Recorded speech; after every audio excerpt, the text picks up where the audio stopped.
안녕하세요. 토요미스테리 디바달리아입니다. 저번에 사이비 종교 아가동산편 기억하시나요? 보신 분들도 계실 거고 아직 안 보신 분들도 계실 텐데요. 저는 아가동산편 보면서 와 정말 기겁을 했는데 오늘의 사건을 들어보시면 아가동산보다 더 끔찍하다는 생각이 드실 겁니다. 바로 신이라는 이름 하에 끔찍한 만행을 저지른 미국의 사이비 종교단체 FLDS의 교주 워렌 제프스에 관한 이야기입니다. 참고로 이 내용은 넷플릭스의 착한 신도라는 시리즈로도 나와 있습니다. 그럼 시작해 볼게요. 2011년 미국 텍사스주에서 열린 한 재판은 전 세계를 충격에 빠뜨립니다. 재판에 피고인으로 참석한 한 남성의 정체는 바로 워렌 제프스였는데요. 이 사건이 원체 유명한 사건이기도 해서 이름을 어디서 들어본 것 같은데? 하시는 분들도 꽤나 계실 겁니다. 워렌 제프스, 그는 미국의 근본주의 예수 그리스도 후기 성도 교회인 속칭 FLDS의 종교 지도자입니다. 그가 받은 죄명은 바로 아동 성범죄였는데요. 더 놀라운 건 이것 말고도 제프스에게는 법적 배우자 1명을 제외하고 78명의 배우자가 있다는 사실도 드러납니다. 그런데 이 중 무려 24명의 아내가 미성년자였던 거예요. 21세기에 78명의 배우자도 정말 놀라운데 그중 3분의 1이 또 미성년자니까 사람들은 충격에 빠졌죠. 하지만 FLDS 신도들에게는 이 교리를 따르는 그저 평범한 일인 겁니다. FLDS는 미국의 유명 종교 집단 모르몬교에서 분리되어 나온 집단입니다. 그래서 FLDS를 이해하기 위해서는 모르몬교에 대한 이야기부터 해봐야 되는데요. 간단하게 설명을 해보면 모르몬교는 1830년 요셉 스미스에 의해 창설된 교회예요. 그러다가 1843년에 요셉 스미스가 결혼 언약의 영원한 계시를 받았다면서 일부 다처제는 축복입니다. 라고 설교합니다. 하지만 얼마 지나지 않아서 미국에서는 일부 다처제가 이 법으로 폐지가 되거든요. 왜냐하면 미국이 급격한 경제 성장을 겪으면서 여성 인권에 대한 이 사회적인 인식이 높아졌기 때문입니다. 그럼 일부 다처제를 설교했던 그 모르몬교는 어떻게 하겠어요? 당연히 종교의 생존을 위해서 법을 따라가야겠죠. 하지만 여기서 몇몇 신도들은 일부 다처제 폐지에 엄청난 반항을 일으켰어요. 그래서 일부 다처제를 유지하길 원하는 신도들이 따로 1929년에 모르몬교를 나와 FLDS를 설립합니다. 이때부터 그들은 미국의 애리조나와 유타주에 자신들만의 왕국을 세우고 그 안에서 은둔 생활을 하기 시작해요. 이때까지만 해도 FLDS는 일부 다처제를 따르는 것 말고는 모르몬교와 큰 차이는 없었습니다. 하지만 1986년 룰론 제프스가 새로운 지도자가 되면서 급격한 변화를 맞이하게 되는데요. 룰론 제프스는 FLDS 평의회를 해산시키고 자신만이 유일한 지도자로서 신도들에 대한 지배와 규제를 강화시켰습니다. 룰론 제프스는 일부 다처제를 주장하면서 많은 아내와 자녀들을 두고 지도자로서 군림하고 있었어요. 그러다가 2002년 9월 룰론 제프스가 사망합니다. 근데 차기 지도자를 정해주지가 않아서 당장 이 종교를 이끌어갈 사람이 없었던 거예요. 모두가 붕 떠있을 그때 룰론 제프스의 아들 중 한 명이었던 워렌 제프스가 등장합니다. 그는 자신의 몸에 막 아버지가 들어갔다면서 지도자의 자리를 꿰차기 시작하죠. 많은 사람들을 설득하고 선동하면서 결국 권력을 잡게 된 워렌 제프스. 그런 그가 지도자가 되고 가장 먼저 한 행동이 뭔지 아세요? 룰론 제프스의 아내들과 결혼하는 겁니다. 네, 그러니까 자신의 어머니들과 결혼하는 거예요. 이건 룰론 제프스가 사망하고 일주일도 지나지 않은 시점이었습니다. 이때부터 워렌 제프스는 일부 다처제의 중요성을 다시 한번 설파해요. 남자들은 최소 3명의 아내를 둬야 영광스러운 길을 가는 거고 또 여자들 이 남편에게 순종적이고 또 많은 아이들을 순풍순풍 낳는 게 그게 천국에 가는 길인 거예요. 이런 워렌 제프스의 설교는 큰 목적을 가지고 있었습니다. 바로 자신의 입지를 다지기 위해서였어요. 이 지도자는 곧 현신한 신이라면서 지도자의 말을 맹목적으로 믿고 실현함으로써 구원받을 거라고 세뇌시키고 있었죠. 그러나 사실 이 설교만으로는 사람들을 통제하기가 쉽지가 않잖아요. 그래서 일부 다처제를 하나의 도구로 이용한 겁니다. 워렌 제프스는 FLDS 안에서 일어나는 모든 결혼들을 주관했는데 그의 말을 따르지 않는 신도들도 분명 있을 거잖아요. 그럼 남성 신도들은 그냥 추방시켜버리고 미리 반란의 싹을 잘라버려요.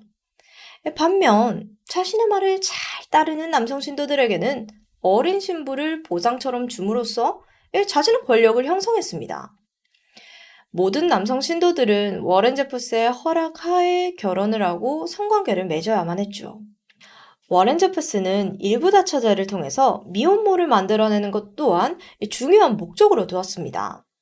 왜냐하면 정부에서 나오는 미혼모 지원 제도를 악용해서 지원금을 손에 넣을 수 있으니까요.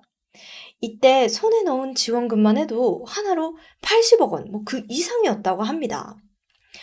또 다른 심각한 문제도 있는데 여성의 수가 부족하다는 핑계로 조혼, 근친상간으로 아동학대가 만연하다는 겁니다. 유전적 결함으로 생기는 푸마라제 결핍증을 가진 아이들은 유달리 이 집단이 위치한 콜로라도시와 유타주 지역에 많이 출산된 것으로 알려졌거든요. 이 결핍증을 가진 아이들은 주로 정신적인 문제와 신경학적인 문제에 시달리게 되는데 결국 죄 없는 아이들만 평생을 고통받게 된 거죠. 이 일부 다처제 말고도 FLDS 안에는 이상한 교리들이 정말 많이 존재하고 있습니다. 대표적으로는 백일 우월주의 사상이 있어요. 이 교리는 일반적인 성경 해석과는 완전히 다른 논리를 전파하고 있습니다. 많은 분들이 아담과 이브에 대한 이야기를 알고 계실 텐데요. 이브가 뱀에게 속아 선악과를 먹는 죄를 지어서 에덴에서 쫓겨났다는 이야기가 있죠. 이 부분을 FLDS 안에서는 어떻게 해석을 했냐면 이브가 뱀의 꼬임에 넘어가서 성관계를 했다고 생각해요. 그래서 이때 태어난 아이가 사탄이기에 검은 피부로 태어났다고 가르칩니다. 그리고 백인은 아담의 후손이기에 선을 상징한다고 이야기하죠. 즉, 흑인은 사탄이자 악인 거고 백인은 선이라고 규정하는 인종차별적 교리를 가지고 있는 겁니다. 심지어는 FLDS 역사 수업과 설교 시간에 흑인에 대한 비난과 더불어서 그들과 관계되는 건 큰 중죄라고 가르쳐요. 흑인과 결혼은 살인 다음으로 큰 죄악이라면서요. 또 이곳은 아이들의 경우에는 기본적인 의무교육도 못 받게 했고요. FLDS 안에서 자체적으로 하는 홈스쿨링을 시키며 아이들을 세상과 단절시켰습니다. 근데 이 교육도 FLDS 종교의 교리랑 워렌 제프스를 우상화시키는 교육인데요. 여자아이들에게는 남성에게 복종하라는 세뇌 교육과 동시에 자신의 방에 데려가서 포르노를 보여주는 교육도 했다고 합니다.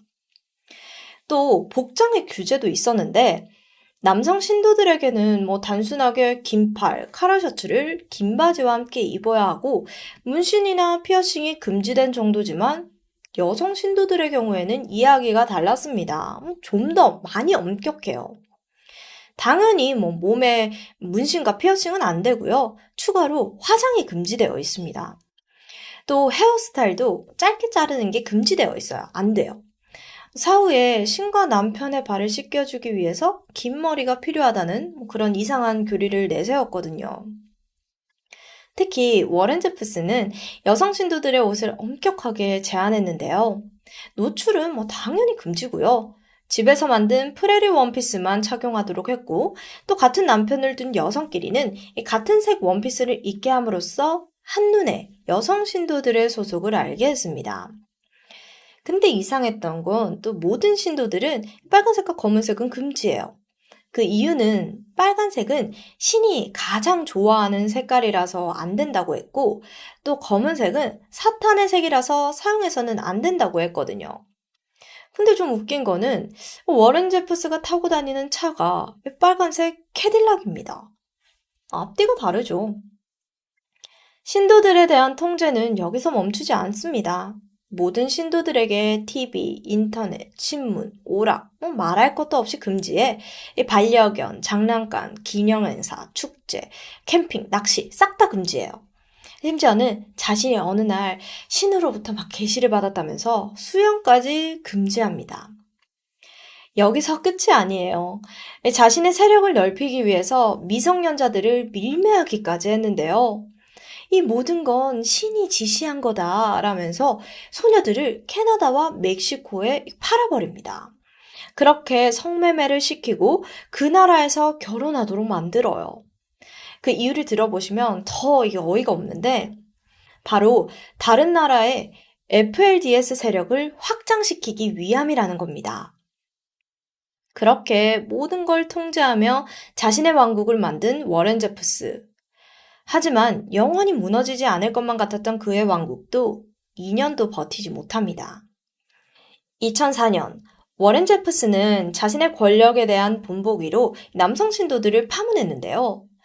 이 파문당한 남성 신도들이 똘똘 뭉치게 돼요. 남성 신도들은 워렌 제프스를 상대로 민사소송을 제기했고 또 아동 성폭행 혐의로 고소하면서 이 사건이 세상에 알려지게 됩니다. 워렌 제프스는 이때부터 자신의 왕국에 균열이 가기 시작하자 행방이 묘연해졌습니다. 어디론가 도주한 거예요. 2005년 6월 워렌 제프스는 애리조나주에서 미성년자 성폭행 및 미성년자 매매 혐의로 기소당했습니다. 애리조나 검찰총장은 워렌 제프스에 대한 정보를 제공하는 사람한테 거액의 포상금을 지급할 걸 약조하면서 대대적인 수배 포스터도 배포하고 그를 추격했으나 행방은 여전히 묘연했습니다. 2006년에는 유타주 또한 워렌 제프스의 미성년자 성폭행으로 체포영장을 발부했습니다.